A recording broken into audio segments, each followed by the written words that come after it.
Hello बच्चों, yes GRTS 240। तो चलो बच्चों, मॉक टेस्ट 15 पे चलते हैं। आज 15वां मॉक टेस्ट है। सभी लोग दे रहे हैं मॉक टेस्ट। ठीक है, बहुत ही तपती हुई धूप है। उस धूप में आप लोग आ रहे हैं, थोड़ा अपने आप को बचा के आइएगा। पूरा ढक के कवर करके अपने आप को आइए, क्योंकि ये भी जरूरी है और धूप से बचना भी जरूरी है। ठीक है, टेस्ट भी देना जरूरी है। अब ऐसा नहीं कि टेस्ट छोड़ देना, और धूप से बचना भी जरूरी है।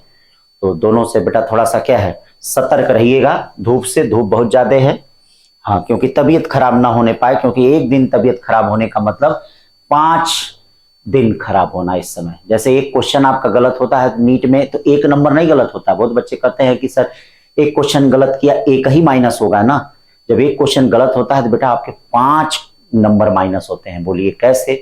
अरे जिसको आपने अटेम्प्ट किया उस पर 4 मिलता, अब वो गलत हो गया तो मतलब 5 का नुकसान हुआ। उसी तरह से एक दिन अगर तबीयत खराब होगी तो 5 दिन का नुकसान होगा।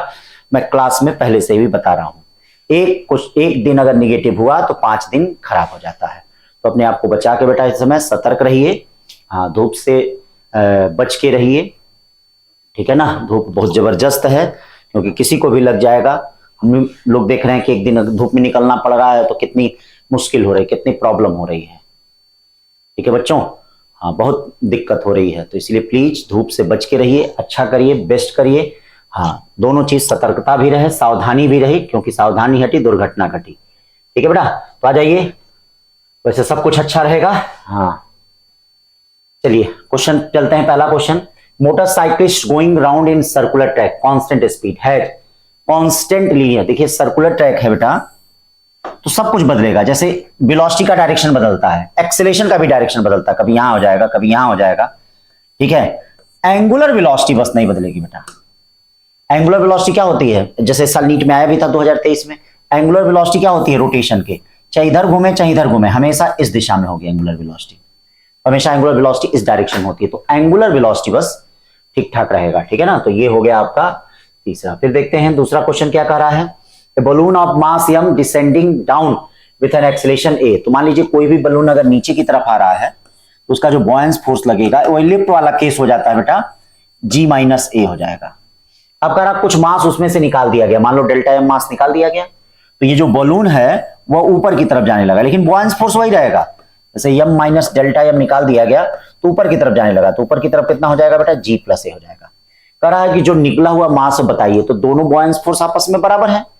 ठीक है, तो ये क्या हो जाएगा? m माइनस डेल्टा एम, और ये देखिए G प्लस ए हो गया बच्चों, और ये हो गया m G माइनस ए। अब इसके बाद सॉल्व तो कर ही लोगे तुम लोग। ठीक है, याद रखना, अच्छा क्वेश्चन है, इस टाइप का क्वेश्चन बन सकता है, लटकने लटकाने वाला क्वेश्चन बन सकता है, पुली से, सिंगल पुली से। ठीक है, मतलब सिंगल पुली से हॉरिजॉन्टल सरफेस पे बन सकता है question. Ball is allowed to fall from height 10 metre, बड़ा प्यारा question. If there is 40% loss of energy due to impact, मतलब अगर ऊपर से नीचे गिर रहा है तो बेटा 40% एनर्जी क्या हो रही है? हाँ, लॉस हो जा रही है। हाँ, 40% एनर्जी क्या हो रही है? लॉस हो रही है। तो 40% एनर्जी अगर लॉस हो रही है तो ऊपर कितना जा रही है? 60% से। यानी ऊपर कितना जाएगा? 60% से। तो यानी ये जो H2 हाइट गया वो H2 इक्वल टू क्या हो जाएगा? 60% ऑफ कितना हो जाएगा? H1 हो जाएगा। ये देखिए, ये H1 जो है, H1 का कितना हो जाएगा? 60% हो जाएगा। H1 का 60%, यानी H2 इक्वल टू कितना हो जाएगा? 60/100। और ये देखिए H1 कितना हो गया? H1 कितना है? H1 है कितना? कुछ है H1, हाँ 10 मीटर। इसका मतलब क्या आंसर आएगा? 6 मीटर। ठीक है ना, 6 मीटर आएगा। तीसरे के बाद चौथे पे देखते हैं बेटा क्या है, बड़ा अच्छा क्वेश्चन है। थर्मोडायनामिक प्रोसेस दिया है, the pressure and volume corresponding to same point on the figure are. P दे दिया है, देखिए 3 × 10⁴ पास्कल, पी भी दे दिया है, ये 3 × 10⁴ पास्कल, पीवी 8 × 10⁴ पास्कल, बीए दे दिया है, बीडी दे दिया है। In process A B 600 joule of heat is added to the system. Process A B में कितना? ये देखिए 600 जूल जो है वह ऐड हो रहा है। ये देखिए 600 जूल ऐड हो रहा है। ठीक है, 600 joule and heat is added to system and process BC में 200 जूल हो रहा है, 200 जूल। ठीक, the change in internal energy of system in process AC. तो याद रखना, जो एबीसी में चेंज ऑफ इंटरनल एनर्जी होगा वही एसी में होगा। तो यहां क्या हो जाएगा? डेल्टा एसी, देखिएगा डेल्टा एबीसी क्या एमबीसी इक्वल टू डेल्टा क्या ADC ये सब आपस में बराबर होगा और ये किसके इक्वल होगा, delta Q minus work equal होगा। तो डेल्टा क्यू कितना हो जाएगा बेटा, दो प्रोसेस में ऐड है तो ये देखो डेल्टा क्यू क्या 600 200 800 हो गया, क्या हो गया 800। और माइनस वर्क डन निकालने के लिए क्या करना पड़ेगा, इस एवी प्रोसेस में तो कोई वर्क डन नहीं होगा, क्यों, क्योंकि वॉल्यूम कांस्टेंट है। अब बीसी प्रोसेस में वर्क डन क्या हो जाएगा, इसके एरिया के बराबर होगा। इसका एरिया कितना हो जाएगा जरा देखना, यहाँ भी ये कितना है 2 है 5, यहाँ 2 है यहाँ 5 है, 5 में से 2 जाता है तो कितना बचेगा, 5 में से 2 जाएगा 3 into 10 power minus 3, P into delta भी होगा 3 इंटू 10 पावर माइनस 3। अब पीवी यहाँ क्या होगा, पीवी देख लीजिए 8 इंटू 10 टू पावर 4 पास्कल होगा, ठीक है। 8 तारीख 24 यानी 240, यानी 800 में से बेटा 240 यानी कितना हो जाएगा 560 जूल हो जाएगा, कितना हो जाएगा 560 जूल, ठीक है ना बेटा। हाँ समझ लेना, इस तरह के क्वेश्चन बेटा आ सकते हैं एकदम simple simple. A man push a wall but fails to displacement, he does, कोई वर्क नहीं करेगा, क्यों, क्योंकि डिस्प्लेसमेंट जब 0 होता है तो कोई वर्क नहीं होता है। एक 6 क्वेश्चन देख लीजिए क्या हो गया, करा है एफ और टाइम ग्राफ दिया है, फोर्स और टाइम ग्राफ दिया है, कैसा ग्राफ दिया बेटा, फोर्स और टाइम ग्राफ, ठीक है। Particle of mass m is indicated by force time graph shown below. The change in momentum of particle over the time interval from 0 to 8 second, 0 से 8 second तक चेंज ऑफ मोमेंटम आपको बताइए, क्या बताना, change of momentum, मतलब force और time graph का area जो होता है, ठीक है, वो क्या होता है, इंपल्स के बराबर या चेंज ऑफ मोमेंटम के बराबर होता है। तो एरिया निकाल दीजिए, ऊपर वाला एरिया क्या हो जाएगा, ये देखिए 2 है ये 6 है, ट्रायंगल का एरिया हाफ 6 इंटू 2 यानी 6 हो गया इसका एरिया। नीचे वाला एरिया ये देखिए ये 1 है ये 3 है, तो इसका एरिया कितना हो गया 3 हो गया। ये देखिए ये 2 है और ये देखिए 3 है, तो 3 2 जा 6 हो गया। तो ऊपर वाला प्लस हो जाएगा 6 6 12, 12 में से 3 जाएगा, 12 में से 3 जाएगा तो कितना हो जाएगा 12 में से 6 6 12, 12 में से 3 जाएगा तो कितना बच रहा है, ये कहाँ कुछ गड़बड़ हो गया क्या भाई, ये देखिए 3 2 नी 6 सही तो आया है भाई, अच्छा 8 सॉरी 4 है, ये 4 है बेटा, हाँ 12 12 6 18, 18 में से 3 गया, 18 में से 3 गया, अभी भी नहीं आ रहा है, अरे क्या गड़बड़ हो गया भाई हमारा, क्यों ऐसा हो जाता है। ये देखिए 6 पार्टिकल ओवर द टाइम, कहाँ एरिया, देखो ऐसी चीजें होती कभी कभी हो जाती हैं ऐसी चीजें। तो चलो इसका एरिया निकाल लेते हैं, पहले वाले का निकालेंगे half base into height, base कितना है 2, हाइट कितना है 6, चलिए कट गया, ये तो 6 आ गया। इसका एरिया कितना हो जाएगा A2, A2 कितना हो जाएगा जरा ये देख लो, ये 3 है और ये कितना है जरा देख लेना, ये 4 है, 3 इंटू 4 कितना हो गया भैया 12, 12 6 18 और नीचे वाला कितना हो गया 4 में से 2 जाए 2 ये ध्यान नहीं दे रहे हैं, ठीक है 2 और 3 कितना हो गया नीचे वाला A3 6, ये माइनस में रहेगा, ये कट गया 12 बचा, ठीक है बेटा, हाँ थोड़ा सा ध्यान देना। ये क्या करा, ट्रांसवर्स वेव है, वेव स्पीड, तो आपको पता होगा कि वेव स्पीड जो होती है v इक्वल टू क्या होती है ओमेगा बाई के होती है, याद रखिएगा t के बगल वाला ओमेगा होता है, मतलब ये ओमेगा होता है और x के बगल वाला क्या होता है k होता है, तो t equal to omega by k, omega by k का मतलब 8 मीटर पर सेकेंड। 7 के बाद 8 चलते हैं, 8 क्या कह रहा बेटा, पार्टिकल है इनिशियल वेलोसिटी एक्सेलरेशन इतना और respectively its speed after 10 second.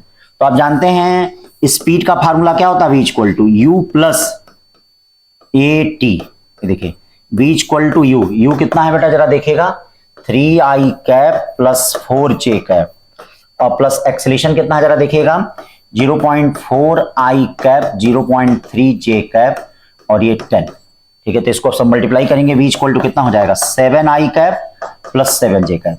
अब मैग्नीट्यूड पूछा है, देख लीजिए ऑप्शन में मैग्नीट्यूड है, तो बेटा ऑप्शन में मैग्नीट्यूड है तो मैग्नीट्यूड निकालने तुम लोग को आता ही होगा, रूट में आई का कोफिशिएंट 7 का स्क्वायर यानी 7√2 यूनिट हो गया, 7√2 यूनिट। 8 के बाद 9 पे चलते हैं, हाँ 9 क्या कर रहा है, the surface of certain planet acceleration due to gravity is 1/4 of that of earth, a brass ball is transported to the planet then which one of the following statement is not correct. तो बेटा जब एक planet से दूसरे planet पे ले जाते हैं तो मास तो हर जगह कांस्टेंट होता है, लेकिन ग्रेविटी चेंज होने की वजह से वेट चेंज होता है। तो पहला ही देखो कर रहा है mass of brass ball on this planet is quarter of its mass as measured on the, quarter नहीं होगा बेटा, मास समान होता है, तो पहला ही इनकरेक्ट है, जो इनकरेक्ट है वही यहां सही है। देखना इसमें गलत लगा होगा लेकिन वैसे मैंने सही करा दिया है, हाँ तो 9 का 1 होगा, ठीक है ना बेटा, तो ये चीजें ध्यान रखिए।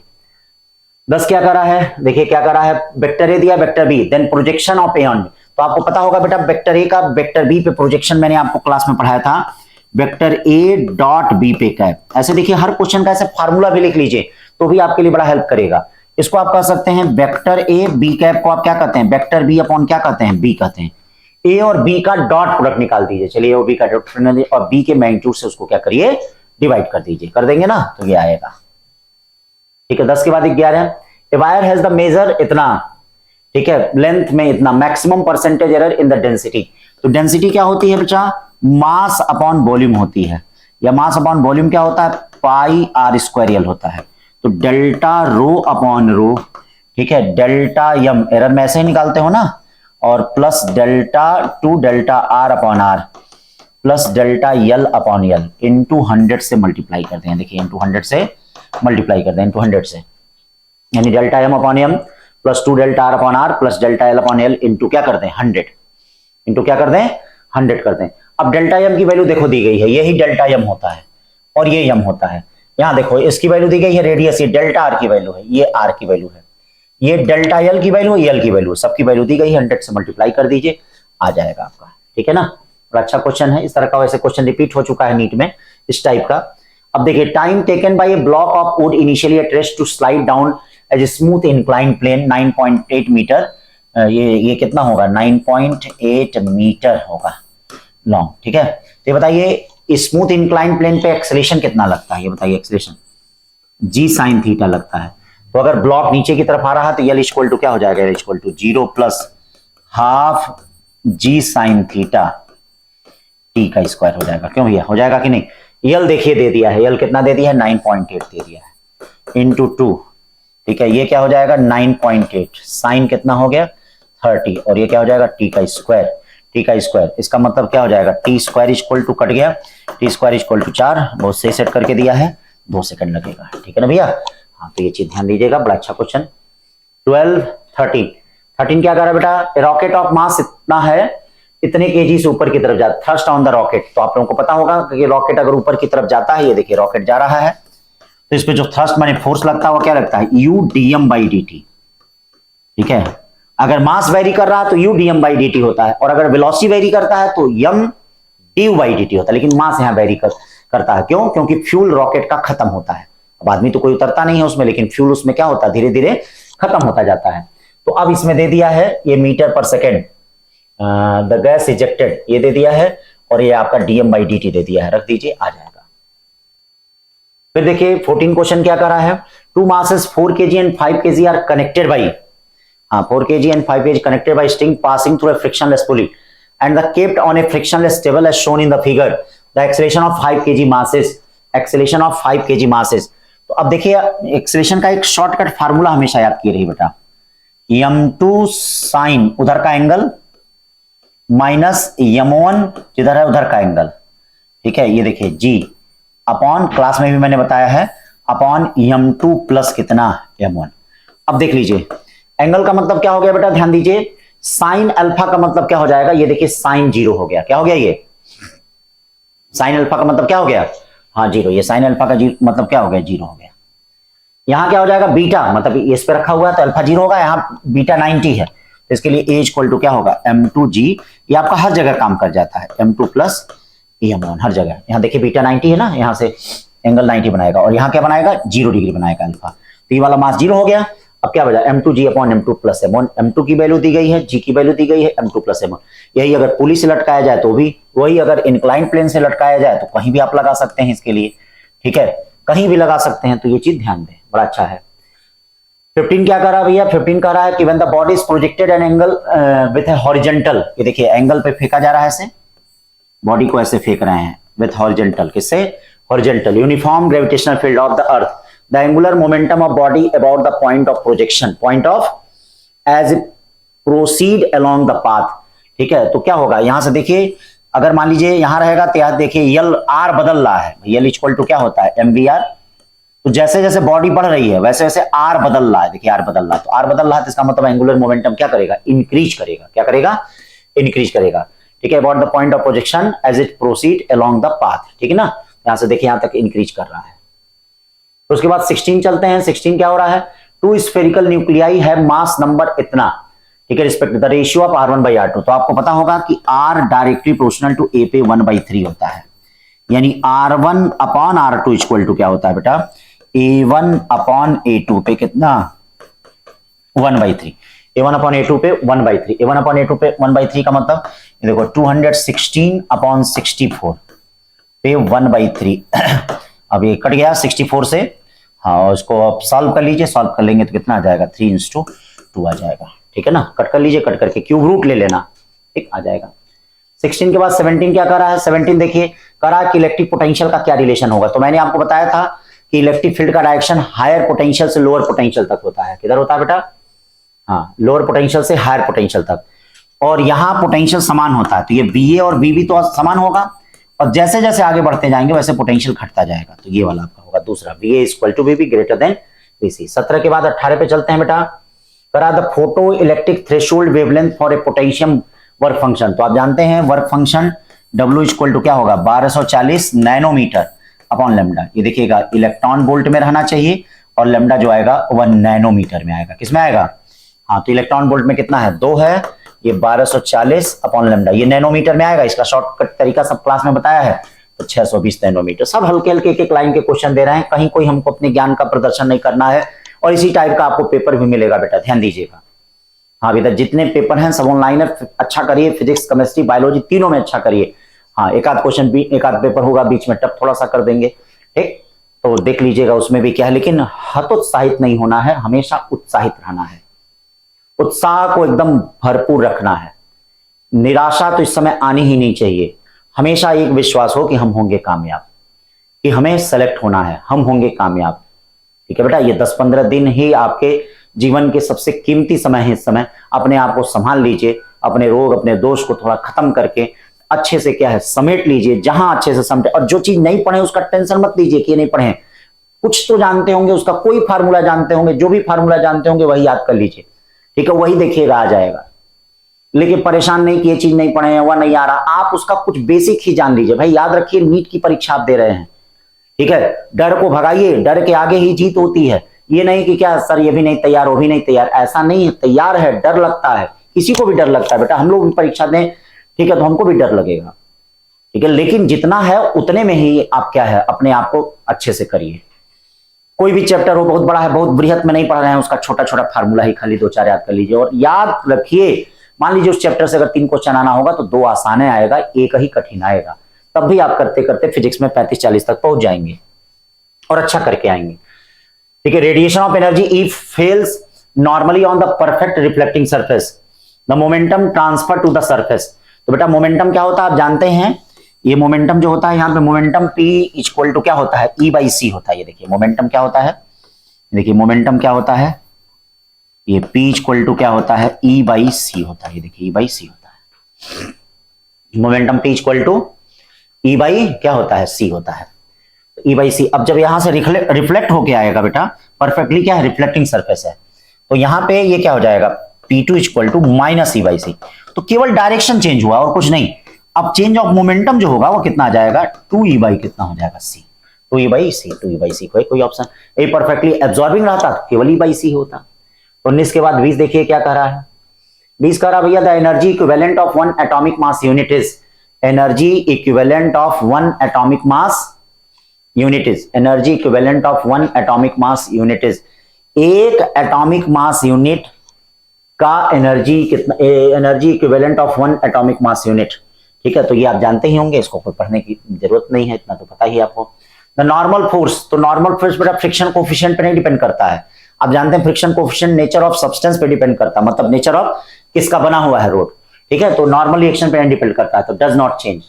इसमें देखिए एस्केप वेलोसिटी आप जानते हैं जो बॉडी फेंकी जाती है उसके मास से इंडिपेंडेंट होता है, तो इसका होगा m पे 0। फिर ये देखिए बड़ा अच्छा क्वेश्चन है, इस साल इस टाइप का क्वेश्चन आया भी था, मतलब नीट का क्वेश्चन था, रिपीट हुआ था, फिर भी आ सकता है।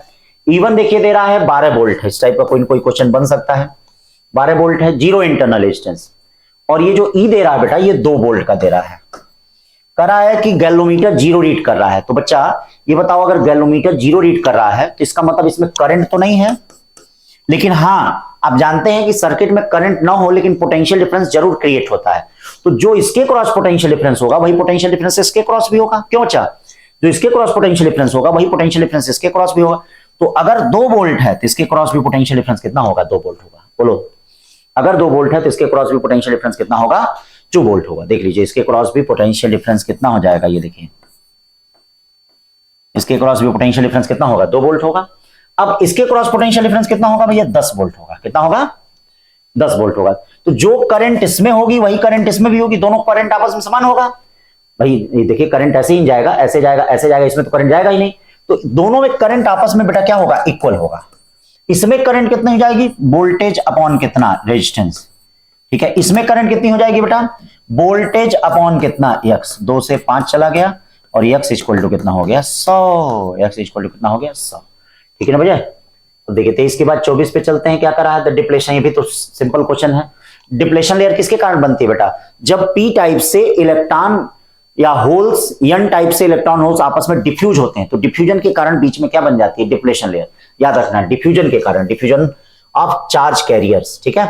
25 व्हेन द करंट चार्ज 2 से -2, तो डी कितना हो जाएगा, ये बताइए।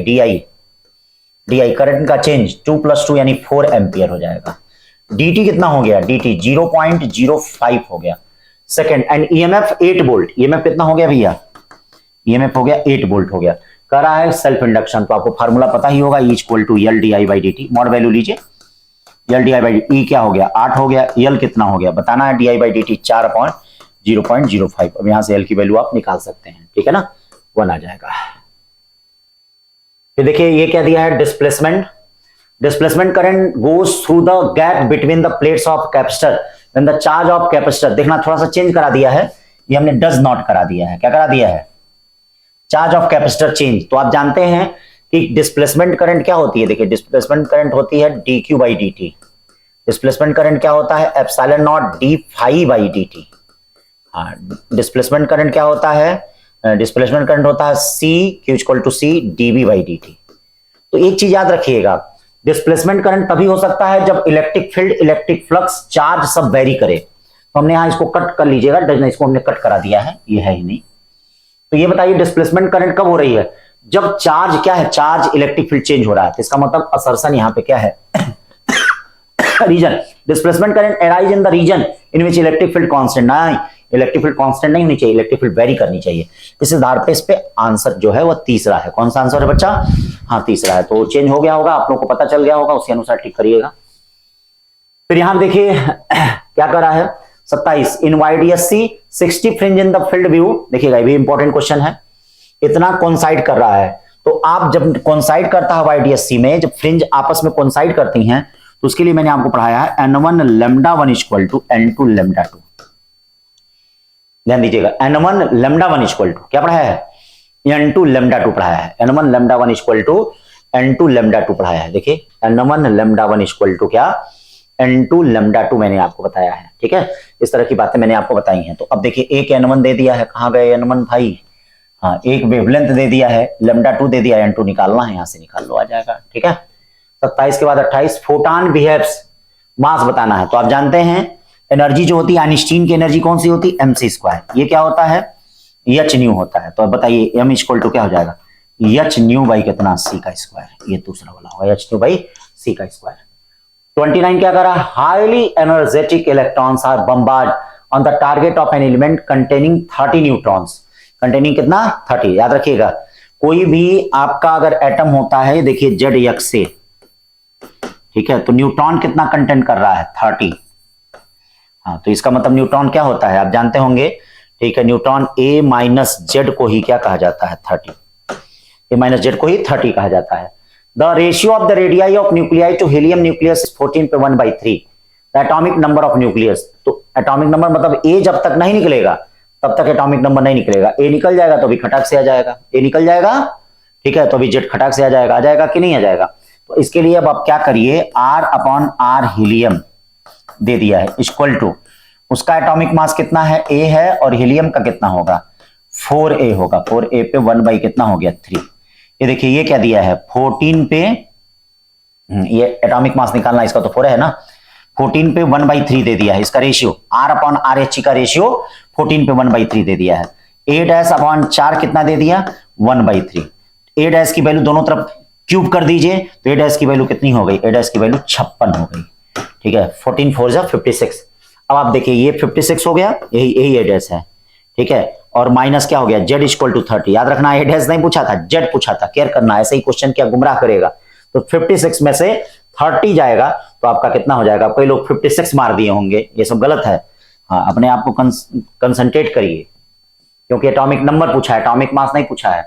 फिर क्या करा, the series limit of Lyman series for hydrogen atom is equal to क्या, series limit of Balmer series for a hydrogen like atom, hydrogen like atom, then atomic number of hydrogen like atom will be, atomic number of hydrogen like atom is, तो इसका मतलब क्या हो जाएगा, the series limit Lyman series का 1 by lambda Lyman क्या हो गया, आर हाइड्रोजन का 1 स्क्वायर हो जाएगा। लाइमन के लिए सीरीज लिमिट क्या होती है, हाँ पहला और infinite.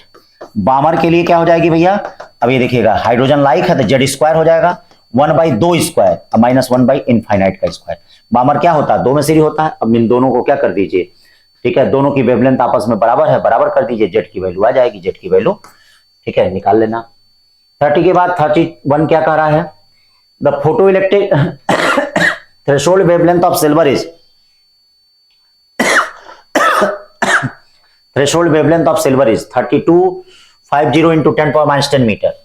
The velocity of electron ejected from silver surface by ultraviolet light of wavelength इतना, ठीक है। तो क्या कर रहा था, वेलोसिटी। तो इसके लिए आप देखिए फोटो इलेक्ट्रिक इफेक्ट में आइंस्टीन का जानते हैं, निकले हुए इलेक्ट्रॉनों की काइनेटिक एनर्जी क्या होती है, H C upon lambda minus H C upon lambda naught के बराबर। थोड़ा कैलकुलेशन है बेटा, देखो लेमडा नॉट भी दिया है, लेमडा भी दिया है, मास भी दिया है, यहां से बी की वैल्यू निकाल लें, सॉल्व करके देख लेना, ठीक है। इसमें तो डी दिया है, अगर कोई इधर उधर का आएगा तो कमेंट करना, ठीक है, क्योंकि मैं सॉल्व नहीं कर रहा हूं, ठीक है। इसमें तो डी दिया है तो 6 के आसपास आना भी चाहिए, क्योंकि पुराना क्वेश्चन है, ठीक है, n to 10 power 5।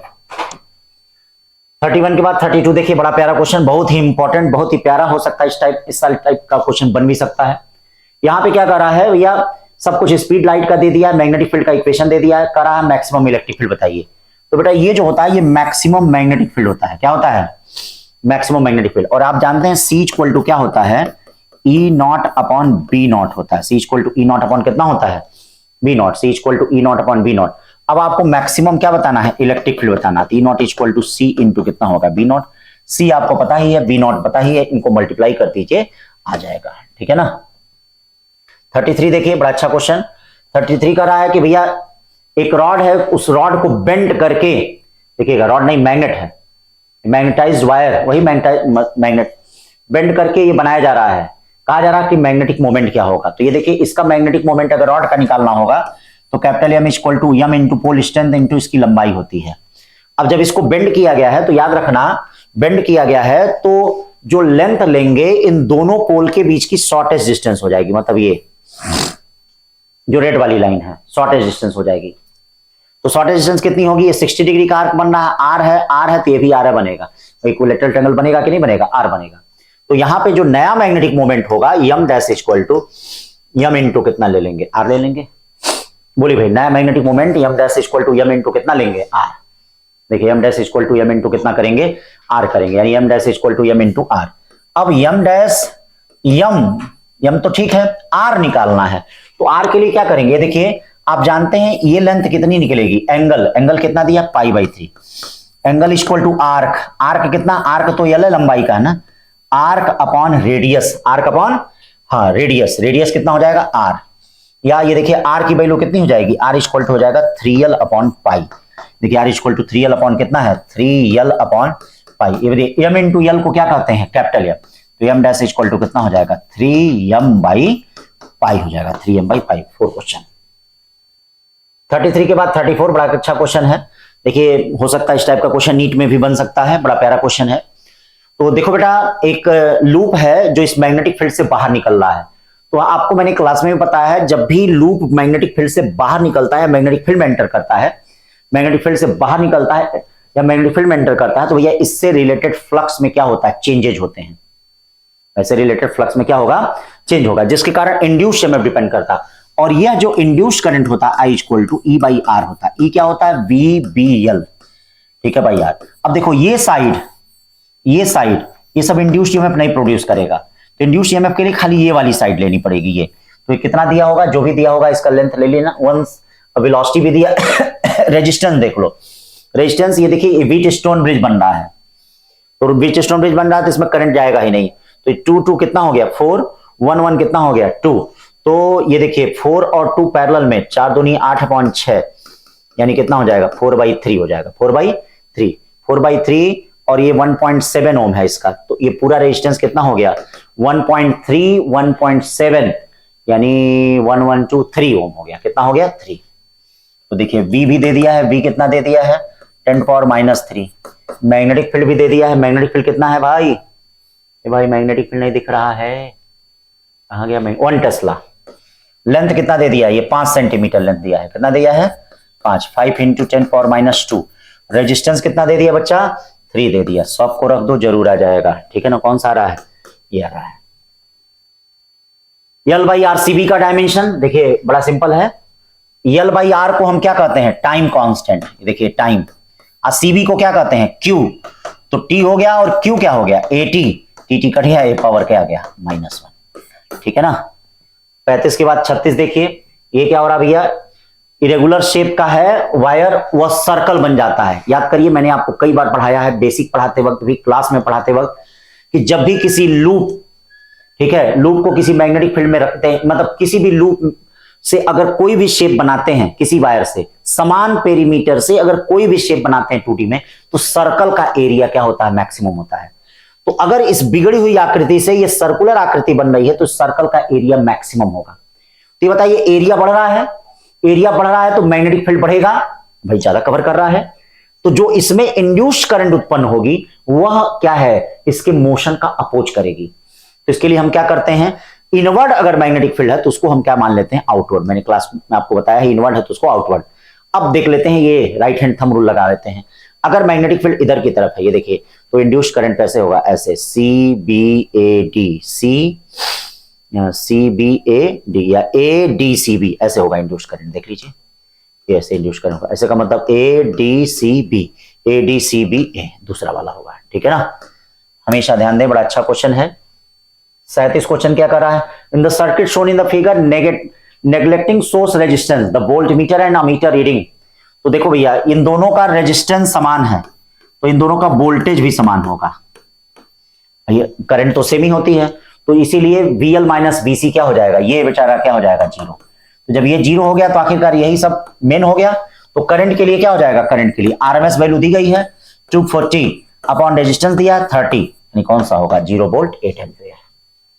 38 क्या कर रहा है, concave mirror of face wing है the focal length of 0 point, the distance at which you hold the mirror from your face in order to see your image upright, ठीक है, with a magnification of 5 magnification. तो आप जानते हैं magnification M equal to क्या होता है, F upon F minus U होता है, F अपॉन F माइनस कितना होता है U होता है। फोकल लेंथ दिया है, फोकल लेंथ कितना है 0 पॉइंट अपराइट, इसका मतलब वर्चुअल इमेज बनेगा, तो मैग्निफिकेशन क्या हो जाएगा +4। F कितना हो जाएगा, कॉनकेव मिरर है तो कॉनकेव मिरर है तो F क्या रखेंगे -0.4, ये क्या रखेंगे -0.4, U को निकालना है छोड़ दीजिएगा 4। अब क्या हो जाएगा इसमें देख लीजिए, 4 से 4 कट गया -0.4 और ये -U 4 से कट गया तो ये कितना बचा -0.1 बचा। U इक्वल टू क्या हो जाएगा बताइए, U इक्वल टू इधर जाएगा तो 4 से 0.4 में डिवाइड करेंगे कितना आ जाएगा 0.01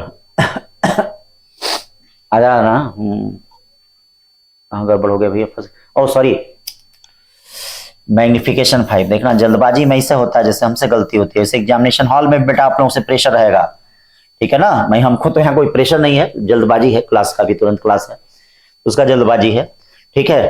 तो लेकिन आप लोग भी याद रखिएगा इसी तरह की चीज, अगर 5 है अब हम यहाँ 4 यूज कर रहे थे, सब उसी पे चौपट हो जा रहा है। यहाँ से U की वैल्यू निकाल लेंगे तो U की वैल्यू मीटर में निकल जाएगी, ठीक है ना, ध्यान दीजिएगा, तो सब क्लास में बहुत कराया है। 39 क्या करा, flint glass prism and crown glass prism are to combine, देखिए 2 प्रिज्म कंबाइन हो रहे हैं, ऐसे कंबाइन हो रहे हैं, हाँ कैसे प्रिज्म बन रहा है भैया, ठीक है, ये देखिए ये प्रिज्म, ठीक है, ये प्रिज्म कंबाइन हो रहा है, इधर का प्रिज्म एंगल A हो गया, इधर का प्रिज्म एंगल A' हो गया, ठीक है। ये किसका है, फ्लिंट ग्लास का है यानी μF है, और ये किसका है, ये क्राउन ग्लास का है μC है, ठीक है। करा दोनों कंबाइंड हो रहे हैं, फिर क्या बन रहा है, इनका रिफ्रैक्टिव इंडेक्स भी दिया है, ये देखिए, फिर कह रहा है क्राउन वाले का what would be the refracting angle of the crown prism. तो देखिए क्लास में इस तरह का क्वेश्चन कराया है, तो इसके लिए क्या होगा, a flint glass prism and crown glass prism is to be combined such way that deviation of the mean ray zero, मतलब डेविएशन जीरो हो गया। तो डेविएशन जीरो हो गया तो इसका मतलब del one plus delta two equal to क्या हो जाएगा, जीरो। यानी mu one minus one A plus mu two minus one A dash equal to zero हो जाएगा। ए डैश की वैल्यू निकालनी है, तो ए डैश कितना हो जाएगा, minus mu one minus one upon mu two minus one, ये क्या हो जाएगा, ए हो जाएगा। म्यू वन म्यू टू दिया ही है, सब कुछ रख दो आ जाएगा, ठीक है ना बेटा। हो सकता है इस तरह का क्वेश्चन ना आए सिलेबस में, जैसे एक दो क्वेश्चन कभी कभार डाल दे रहे हैं ताकि फार्मूला याद रहे। जैसे प्रिज्म के नए सिलेबस में से डिस्पर्जन ऑफ लाइट, डिस्पर्जन निकाल दिया है प्रिज्म का, और ये सब डिस्पर्जन के पार्ट हैं, ठीक है। तो हो सकता है मे भी न बने, लेकिन डेविएशन का फार्मूला तो है ही, इसमें बन सकता है, ठीक है ना। तो इसीलिए केवल फार्मूला याद रखिए और कुछ नहीं। 39 के बाद 40 क्वेश्चन क्या कर रहा है, 2 माइक्रोफैरेड कैपेसिटर चार्ज इतना, द हीट प्रोड्यूस, मतलब जितना एनर्जी उसमें स्टोर होती है, हाफ CV स्क्वायर, यही हीट के फॉर्म में रहेगा। तो C दिया है, B दिया है, इससे सॉल्व कर ले। 40 के बाद 41 पे क्या कर रहा है, an air bubble in glass slab with refractive index 1.5 is 5 centimetre deep when viewed from one face, 3 centimetre deep when the viewed from the opposite face, the thickness। इस तरह का क्वेश्चन कई हम लोग लगा चुके हैं। तो मान लीजिए इसकी थिकनेस कितनी है, T है। तो जब इधर से देख रहे हैं तो अपेरेंट कितना आ रहा है, ये देखिए 5। इधर से देख रहे हैं तो अपेरेंट कितना आ रहा है, ये देखिए 3। मान लीजिए उसकी वास्तविक पोजीशन कितनी हो गई, x। इधर से कितनी हो गई, T माइनस एक्स। तो एक फार्मूला क्या बनेगा, D apparent 5 equal to D actual कितना, x अपॉन म्यू, ठीक है, म्यू बनेगा। एक फार्मूला इधर क्या बनेगा, देखिए म्यू की वैल्यू दे दी गई है, म्यू की वैल्यू 1.5 है, तो यहां से आप x निकाल सकते हैं 7.5। यहां क्या बनेगा भैया, यहां बनेगा 3 equal to T minus X upon 1.5। ये बताइए t माइनस एक्स कितना हो जाएगा, 4.5। x की वैल्यू यहां आई है 7.5, ले जाके वहां रख दीजिए, ठीक है, रख देंगे तो कितना आ जाएगा, 7 4 11 12, ठीक है, 12 आ जाएगा, ठीक। इस तरह का क्वेश्चन क्लास में हुआ है। Water raise to height of 20 centimetre in capillary, if the radius of capillary is made 1/4 then the new. तो आप जानते हैं कि भैया किसी भी कैपिलरी ट्यूब को अगर कट पिट कर रहे हैं तो हाइट और रेडियस में क्या रिलेशन होता है, r, यानी h1 r1 equal to h2 क्या होता है, r2, ठीक। इसका मतलब अगर 1/4 कर रहे हैं रेडियस को तो हाइट कितना हो जाएगी, 4 गुना बढ़ जाएगी। 4 गुना बढ़ने का मतलब क्या हो जाएगा, 80 मिलीमीटर हो जाएगा। इस टाइप का भी क्वेश्चन आ सकता है। 43 देखिए क्या कर रहा है, a convex lens mu1 fits exactly into the plano concave lens। अच्छा, मतलब इस तरह से फिट है तो ऐसे होंगे दोनों लोग, आओ फिट हो जाओ भैया, फिट हो गए। their plane surface are parallel to each other, r is the radius of curvature of curved surface of lenses, then the focal length of combined। तो इसका फोकल लेंथ कितना हो जाएगा, 1/f1 इक्वल टू क्या, mu1 minus 1, और ये कितना हो जाएगा 1/r, ठीक है। इसका फोकल लेंथ कितना हो जाएगा 1/f2 इक्वल टू म्यू2 माइनस 1 और माइनस 1/r हो जाएगा। क्यों भैया, माइनस 1/r हो जाएगा। दोनों को कंबाइन कर दीजिए, दोनों को कंबाइन कर देंगे तो यहां पे क्या आ जाएगा, ये वाला आ जाएगा फोकल लेंथ, ठीक है ना। 44 क्या कर रहा है, the approximate depth of ocean is, हाँ कितना ओशियन का दिया है, 2700 मीटर। द कंप्रेसिबिलिटी का मतलब 1/बीटा दे दिया है, एंड डेंसिटी ऑफ वाटर इतना दे दिया। What fraction compression of water will be obtain to the bottom of the ocean. इसका मतलब आप जानते हैं बीटा इक्वल टू क्या होता है, डेल्टा पी अपॉन कितना होता है, डेल्टा बी अपॉन वी होता है, ये ना होता बल्क मॉडुलस। इसको आप लोग क्या कर सकते हैं, कंप्रेसिबिलिटी कहते हैं, delta P upon delta B upon V. आपसे यही पूछा जा रहा है, तो ये बताओ डेल्टा बी अपॉन वी क्या हो जाएगा, सी डेल्टा पी। सी कंप्रेसिबिलिटी कितनी है बेटा, कंप्रेसिबिलिटी है 45.4 इंटू 10⁻11, और डेल्टा पी क्या होगा, एच रो जी, एच कितना है 2700, रो कितना है 10⁻3, जी कितना है 10। सब सॉल्व कर दीजिए, कोई ना कोई मिल जाएगा, ठीक है ना। 44 के बाद 45, in the double slit experiment for which colour of light fringe width B minimum. ये बताइए फ्रिंज विड्थ क्या होता है, बीटा इक्वल टू, देखिएगा इस सब छोटे छोटे क्वेश्चन बन सकते हैं। बीटा इक्वल टू लैम्डा डी/डी होता है, तो जिसकी वेवलेंथ कम होगी उसका बीटा कम होगा। सबसे कम वेवलेंथ किसका होता है, वायलेट का, तो इसीलिए यही वाला सही होगा। 45 के बाद 46, YDSC इंटरफेरेंस पैटर्न ऑब्टेन इतना coming from to coherent source S1 at a certain point of the screen third dark fringe is form the path difference. तो इसके लिए आप जानते हैं, मैंने आपको बताया है पाथ डिफरेंस कितना होता है भैया, डेल्टा एक्स, जिसको हम लोग S2P माइनस S1P कहते हैं, ये मैंने आपको बताया n माइनस हाफ लेमडा होता है YDSC में। n है कितना 3, 3 दूनी 6 यानी 5/2 लेमडा। 5/2 का मतलब ठीक है, लेमडा की वैल्यू कितनी है, लेमडा की वैल्यू 6000 दिया है। 6000 देने का मतलब क्या हो जाएगा यहाँ पे 3615, ठीक है, देख लेना कौन सा आएगा। फिर उसके बाद देखिए यहाँ पे क्या करा 47 question, the angle of polarisation for medium is 60 degree.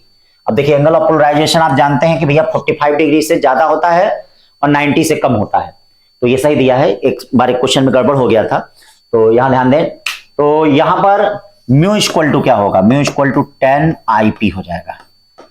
10 IP का मतलब क्या हो जाएगा, 10 60 डिग्री का मतलब √3 हो गया।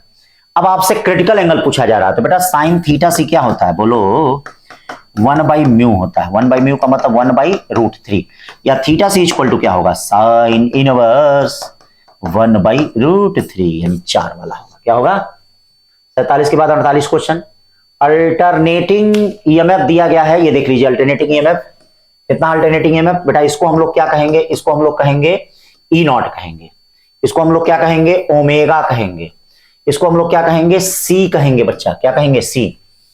अब देखिए the reading of ammeter, reading of ammeter का मतलब IRMS, IRMS क्या हो जाएगा ERMS upon EXC, ERMS upon XC। देखिए ERMS कितना हो जाएगा भैया, ERMS 200√2 अपॉन 2, ठीक है कितना √2 ERMS हो गया।